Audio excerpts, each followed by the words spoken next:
किंतु मेरे घर की तो रोटियां चली गई, मेरे घर की तो रोटियां चली गई।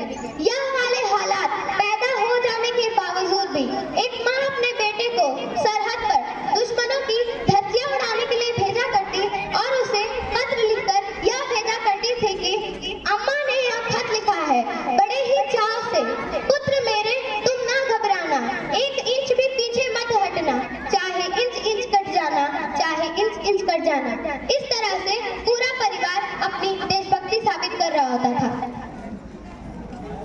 तब देश बलिदान मांगता था, तब देश लड़ जाने को कहता था, तब देश मर जाने, मिट जाने, फांसी चढ़ जाने को कहता था।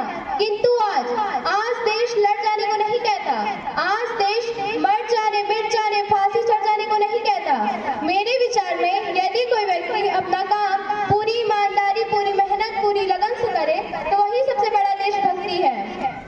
मैं नहीं मानती कि फेसबुक और व्हाट्सएप की डीपी को 3 रंग से रंगना ही देशभक्ति है।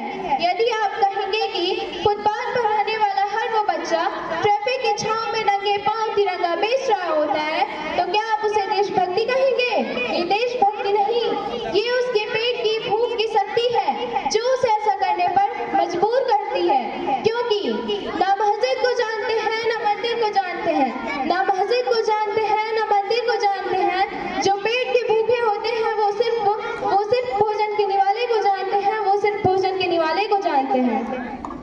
अपने परिवार, अपने समाज, अपने देश के लिए संपूर्ण का भाव देशभक्ति, ताकि हर देशद्रोही ये समझ सके कि अगर तू परिंदा है तो ये आसमान तेरा है, अगर तू दरिंदा है तो ये शमशान तेरा है, भाईचारे से रहना है तो रह इस जमीन पर, वरना ये कब्र भी तेरा है और ये कब्रिस्तान भी तेरा है और ये कब्रिस्तान भी तेरा है। एक देशद्रोही से ज्यादा एक देशभक्ति तब आहत होती है जब एक बेटा अपने बूढ़े माँ बाप को वृद्धाश्रम के चौखट पे छोड़ आता है। कराह उठती है उस देशभक्ति पर जब मुसीबत में फंसे लोगों के जान बचाने से ज्यादा हम सेल्फी लेकर अपनी लाइक बढ़ाने में लगे रहते हैं। आज के इस दौर युवा जिसके ऊपर जिम्मेदारी अपने देश, अपने समाज, अपने राष्ट्र के आशाओं में बांधे रखनी थी, वही युवा 4/4 इंच की छोटी सी मोबाइल की स्क्रीन पर अपने कोमल उंगलियों का घर्षण मार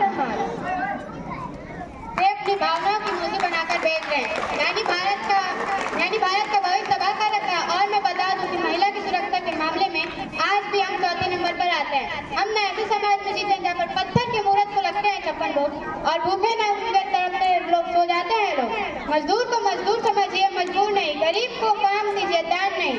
अगर दान देने के इच्छुक है तो जीते जी रक्त दान दीजिए और मरने के बाद अंग दान देकर किसी मरते हुए को जीवन दान दीजिए। न सरकार मेरी है, न रब मेरा है, न ये बड़ा सा नाम मेरा। बस इतनी सी बात का गुरूर है मुझे कि मैं भारत की हूँ और ये भारत मेरा है। मेरे विचारों से हमारा राष्ट्र निर्माण तब संभव होगा जब हम जातिगत दर्शन नहीं बल्कि सामाजिक शक्तिकरण पर बात करेंगे। राष्ट्र निर्माण हमारा तब संभव होगा जब स्वच्छ अभियान में केवल सरकार नहीं, सड़क पर चलने वाला हर एक नागरिक हाथ बटाएगा।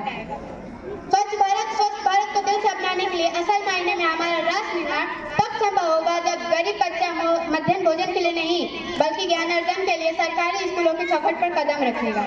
हमारा राष्ट्र निर्माण तब तक संभव नहीं होगा जब तक एक नागरिक रूप से सटीक, चारित्रिक रूप से भ्रष्ट, मानसिक रूप से दिवालिया, धार्मिक रूप से अंधा, राजनीतिक रूप से गंदा, स्वैच्छिक महाजूड़ों के आंकड़ों में चिन पैटमयी भारत को खंड खंड करते रहेंगे, तब तक हमारा राष्ट्र निर्माण संभव नहीं होगा।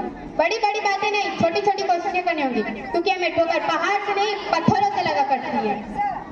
और मैं सल्यूट करना चाहूंगी सड़क पर खड़े हम जवान को, इस देश की पुलिस प्रशासन को, किसानों को और हर एक उस व्यक्ति को जो अपना काम पूरी ईमानदारी, पूरी लगन, पूरी मेहनत से करता है। इनके बिना तो राष्ट्र निर्माण की कल्पना करना भी असंभव सा लगता है। और आज इस झंडे के नीचे खड़े होकर मैं भारत की बेटी कहना चाहती हूँ कि हमारा राष्ट्र निर्माण तब संभव होगा जब हम सब, मैं, आप, हम सब मिलकर प्रयास करेंगे। क्योंकि हमारी देश की जिम्मेदारी नहीं है हमें आगे ले जाने की, बल्कि हमारी जिम्मेदारी है अपने देश को आगे ले जाने की, अपने राष्ट्र को आगे ले जाने की, अपने वतन को आगे ले जाने की। अंत में बस इतना ही कहना चाहूंगी कि मेरा हिंदुस्तान महान था, महान है, महान रहेगा। मेरा हिंदुस्तान महान था, महान है, महान रहेगा। होगा हौसला सबके दिलों में बुलंद तो एक दिन पाकिस्तान भी जय हिंद कहेगा।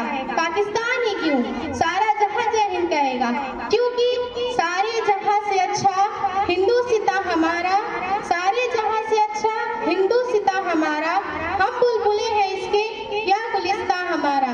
जय हिंद, जय भारत।